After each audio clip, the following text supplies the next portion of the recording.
শুভ সন্ধ্যা বন্ধুরা, সবাই কেমন আছো? আশা করি সবাই খুব ভালো আছো, সুস্থ আছো। আমার প্রিয় বন্ধুদের কাছে আমি চলে এসেছি আজকে আরেকটা নতুন রেসিপি নিয়ে। এটা হচ্ছে ভোলা মাছ। ভোলা মাছ কে কে খেতে পছন্দ করো বলবে।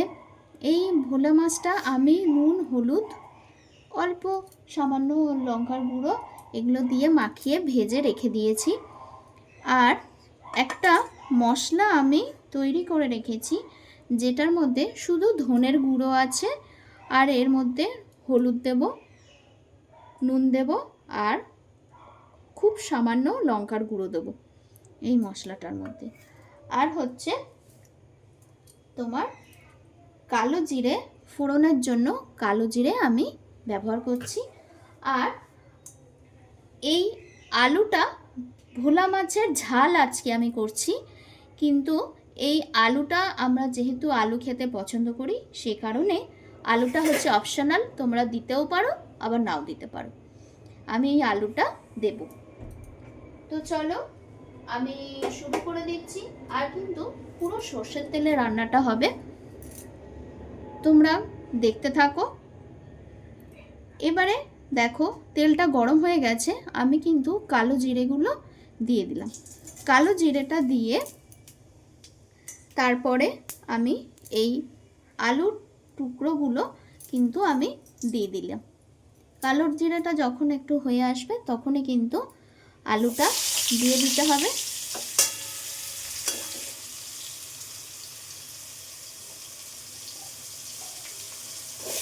নতুন নতুন রান্না দেখার জন্য কিন্তু একদম আমার চ্যানেলটা সাবস্ক্রাইব করে দেবে, আর পাশে থাকা বেল নোটিফিকেশানটা কিন্তু অন করে দেবে, তাহলে কিন্তু তোমাদের কাছে নতুন নতুন ভিডিও চলে যাবে। আলুটা কিন্তু আমি আবার বলছি, আলুটা কিন্তু অপশনাল, তোমরা আলুটা দিতেও পারো নাও দিতে পারো, এটা তোমাদের। যারা আলু খেতে পছন্দ করো তাহলে আলু দিয়ে করবে, আর যারা আলু খেতে পছন্দ করো না শুধু তোমরা ঝালটা যেরম আলু বাদ দিয়ে আমি যেরম করছি সেরম মতনই করবে। আলুটা একটু লাল লাল হবে, তারপরে কিন্তু আমি বাকি মশলাগুলো দেব। এর মধ্যে আমি এখন লবণ দিয়ে দিচ্ছি। দেখো এটা কিন্তু লবণ দিচ্ছি।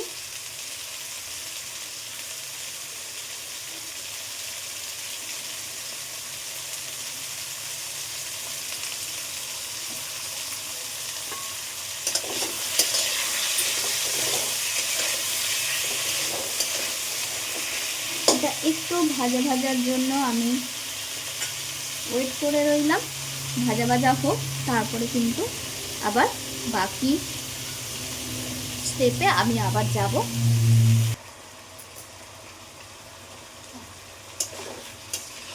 এটা আলুটা সিদ্ধ হওয়ার জন্য আমি এর মধ্যে একটুখানি জল দিয়ে ঢাকা দিয়ে রেখেছিলাম। আলুটা মোটামুটি সিদ্ধ হয়ে গেছে, এইবারে রান্না করতে করতে কিন্তু আবার পুরোটাই হয়ে যাবে। দেখো এর মধ্যে আমি একটা টমেটো এরকম কুচি কুচি করে কেটে নিয়েছি, সেটা আমি কিন্তু দিয়ে দিলাম।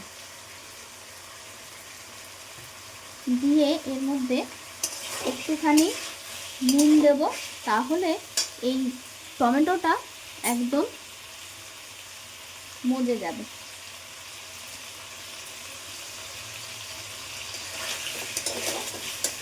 এর মধ্যে নুন দিলাম,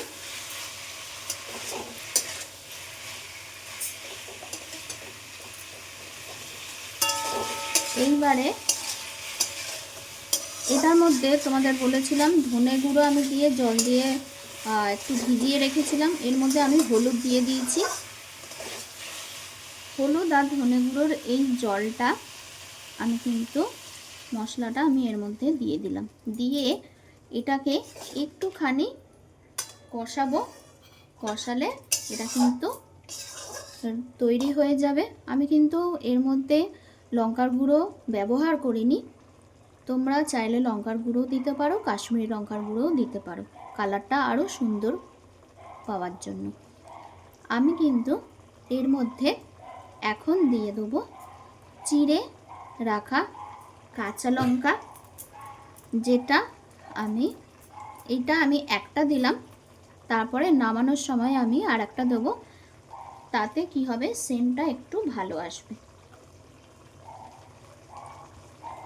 এটা একটুখানি তোমার ফুটবে, একটুখানি কষবে, তারপরে কিন্তু আমি ঝোল দেবো।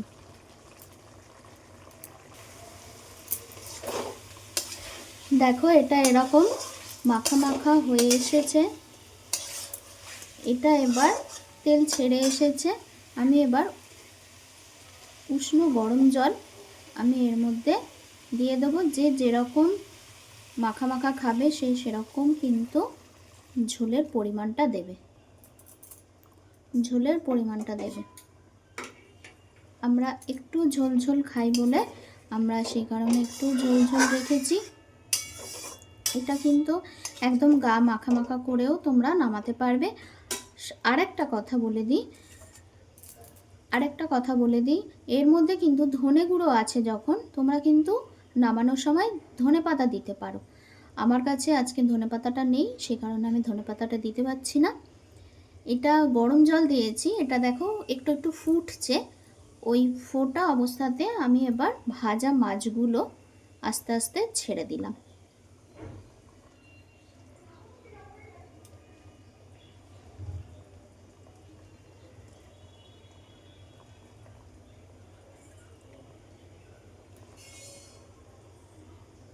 ভাজা মাছগুলো আস্তে আস্তে ছেড়ে দিলাম।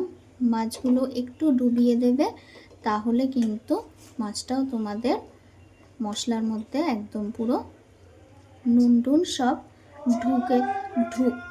ঢুকে যাবে। ঠিক আছে,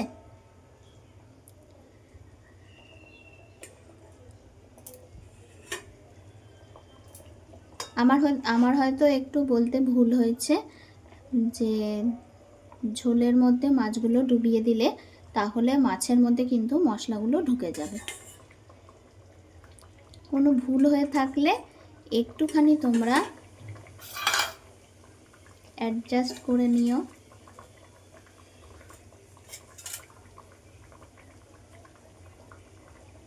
এবার এটা ফুটে উঠলে তারপর কিন্তু তোমরা এটাকে নামিয়ে দেবে।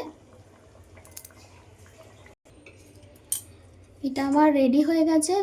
যে থালায় আমি মাছটা তুলে রেখেছিলাম ভেজে, সেই থালাতেই কিন্তু আমি দেখো এই ভোলা মাছের ঝাল আমি তুলে দিলাম। তোমরা কিন্তু এর ওপর দিয়ে ধনেপাতা ছড়িয়ে দেবে। আমার কাছে আজকে ধনেপাতাটা ছিল না দেখে আমি কিন্তু দিতে পারিনি। দেখো আমার কিন্তু ভোলা মাছের ঝাল রেডি অ্যান্ড সার্ভ। তো তোমরা কেমন লাগছে তোমাদের সেটা আমাকে অবশ্যই জানাবে। আর নেক্সট ভিডিওর জন্য কিন্তু ওয়েট করতে হবে তোমাদের।